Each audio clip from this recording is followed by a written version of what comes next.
Recent గా bench car poster వేసిన, చాలా మంది ఎగతాళి చేస్తారు, చాలా మంది నవ్వుతున్నారు, నువ్వా బెంచ్ కారా అని. తెచ్చి చూపిస్తా ఖచ్చితంగా డిసెంబర్ లా 100% అది. సో ఆ ధైర్యము, ఈ ధైర్యం, నాకు ఇంత ధైర్యం ఉందని నిజంగా నాకు కూడా తెలియదు, వెస్టీజ్ లోకి వచ్చినాక తెలిసింది నిజంగా. బెంచ్ కార్ అంటే, ఇంకో మాట చెప్తా, షిఫ్ట్ కార్ తీసుకున్నప్పుడు మా సార్ అసలు నాకు సపోర్ట్ చేయలే, వద్దు వద్దు వద్దు, కార్ తీసుకొని ఇంటికి వచ్చేంత వరకు గులుగుతూనే ఉన్నారు, అసలు అవసరమా కార్ అవసరమా అని.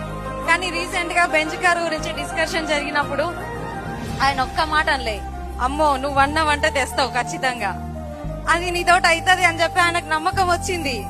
ఓకేనా, ఇక్కడ సింగిల్ లేడీస్ ఎవరన్నా ఈ బిజినెస్ స్టార్ట్ చేస్తే సార్ సపోర్ట్ లేదు అని ఎవ్వరు కూడా ఫీల్ అవ్వాల్సిన అవసరం లేదు. మీ ఇన్కమ్ వచ్చింది అంటే మీ సార్ కూడా వస్తారు మీతో ఖచ్చితంగా, ఆయన కూడా వస్తారు. సో మీ సక్సెస్